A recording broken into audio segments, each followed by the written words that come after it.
nous allons apprendre à découper un lot de factures qui ont été réceptionnées par courrier et qui vont faire l'objet d'un scan global. Donc le comptable en charge du traitement des factures fournisseurs va positionner sur le chargeur du photocopieur l'ensemble des factures d'une période. Il va donc scanner l'ensemble des factures et via le process de scan to email, il va diriger ce PDF global qui contient plusieurs factures vers la plateforme. La plateforme TEDxCare réceptionne plutôt ce lot de documents et le comptable doit maintenant le découper.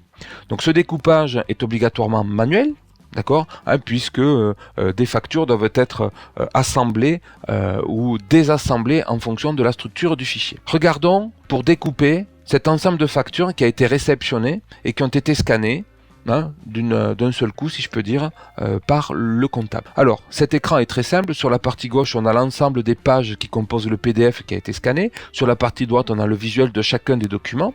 Et l'opérateur qui va faire cette opération de découpage va passer sur chacun des documents en décidant s'il le garde ou pas, ou si le document en question c'est une facture, ou s'il s'agit d'un document complémentaire, un document joint par exemple.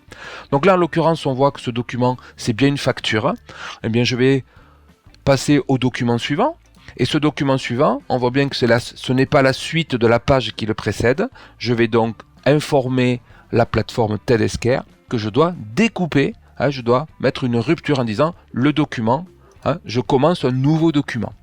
Et ainsi de suite sur l'ensemble des documents. En cliquant sur le document en question, je vais pouvoir informer la plateforme de la découpe qui doit être opérée.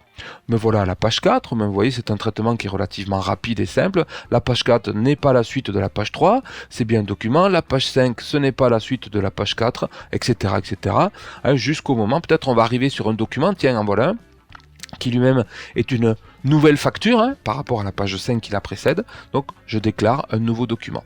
Il se trouve que cette facture est positionnée sur la page 6 et la page 7, donc là en l'occurrence la page 7 c'est bien la suite de la page 6, à ce moment-là je considère qu'il s'agit de la même entité facture, je vais pouvoir passer à la page 8 et dire tiens, la page 8 c'est un nouveau document. Et comme ça, on voit bien ici entre la page 6 et la page 7, on n'a qu'un seul document, on n'a qu'une seule facture qui sera traitée comme telle par la plateforme TEDxCare. L'opérateur aussi a la possibilité de supprimer un document qui ne serait pas une facture dans ce lot. Tenez, regardez, on va faire ce petit exemple. On va considérer que ce document n'a rien à faire dans ce traitement. Eh bien, on va pouvoir utiliser la petite poubelle ici pour supprimer le document. Donc ce document va être supprimé, elle ne sera pas traité, ne sera pas intégré. Bien pratique pour les documents qui se seraient glissés lors du scan. De la même façon, on va pouvoir considérer qu'un document n'est pas une facture, mais plutôt une pièce jointe d'une facture.